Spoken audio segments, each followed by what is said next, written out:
Welcome to India Talks. This program is brought to you by Q Channel and by Indoindians.com, your community portal for Indonesia. India Talks features culture, philosophy and people from India, people who inspire and motivate. And today we have with us Swami Mitrananda, who's going to talk to us more about his philosophy and Vedanta. Welcome to our show, Swamiji. Thank you. And I'd really like to thank the Chimaya mission for giving us this opportunity to have a conversation with you. So Swamiji, now that I have this opportunity, I have these questions and I have lots and lots of them for you. Most welcome. Swamiji, what is Vedanta? In Hindu culture, there are four main books called Veda. Right.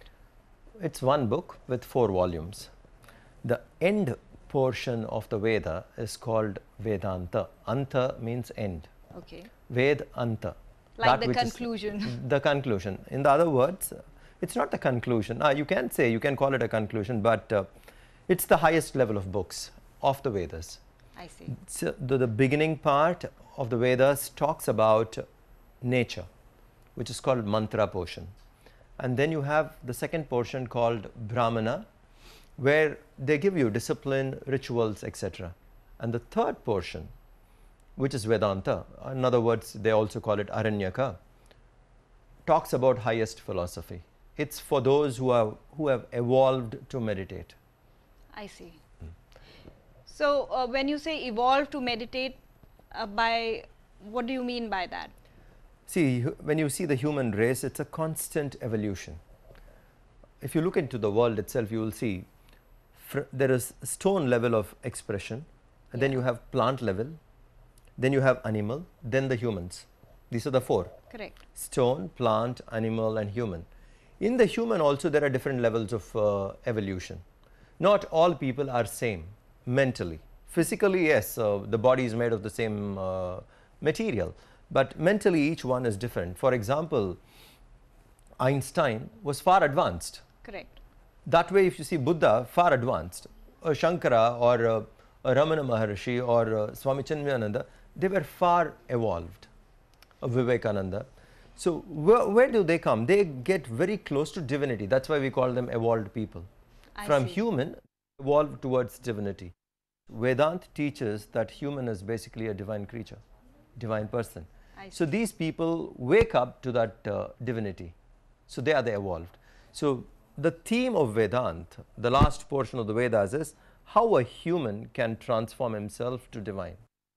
This philosophy is concerned, how can we be on this path? It's very practical.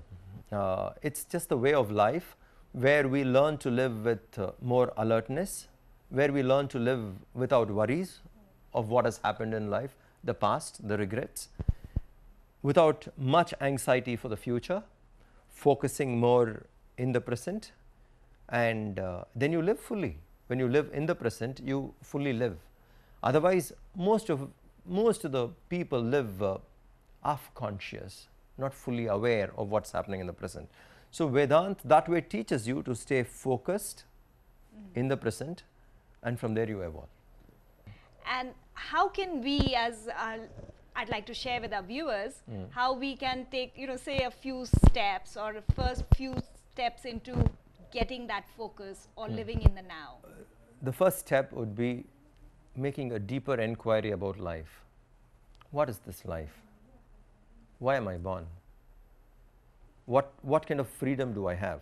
How much am I dependent? Am I free from my thoughts? Do you know something like 60,000 thoughts run in your mind every day? So are you free? You understand, it's really huge that way.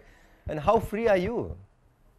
What's the level of freedom you enjoy living here? So when we start inquiring what is life, what is my freedom, how much do I actually cherish, when these inquiries start, when you start making inquiry in this direction, then you start thinking, what is the goal of life?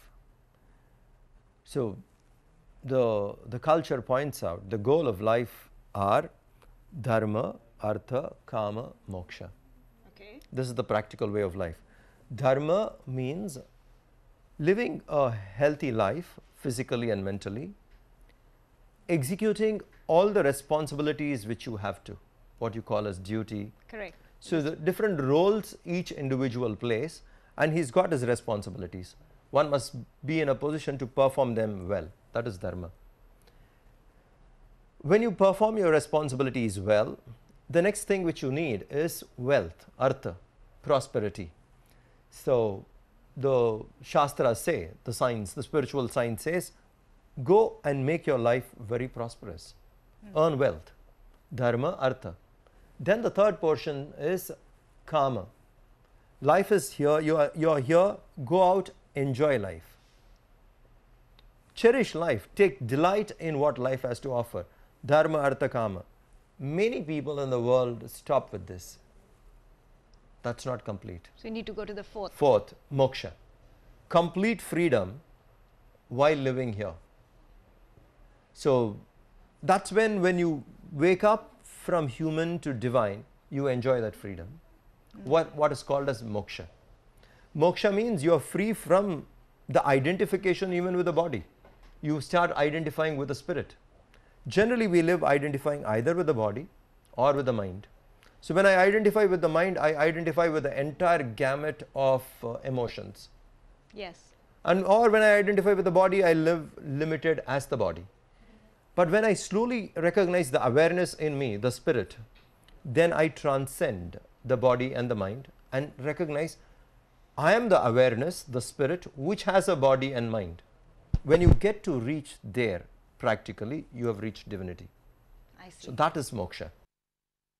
Life becomes complete when you have all the four. So to get freedom, be more alert and get closer to divinity, we'll come back to Swamiji after the break. Our mission, and we are indeed delighted to talk to him here. He does a lot of work with youth in India and all over the world. And I think this has got something to do with when I was looking up Swami Mitrananda on Google, and I found that you were an avid mountain biker. And how does mountain biking tie in with philosophy? Those who seek divine have to be very adventurous. I see. Because you got to leave the known behind and take a plunge into the unknown. It's not easy to leave all that which is known to you, Right. leave it behind and then go into the unknown. So that way, if you see, biking is also very adventurous. Yeah, mountain biking more so. Racing and or any adventure for that matter is moving away from the normal or the known, and you try something else.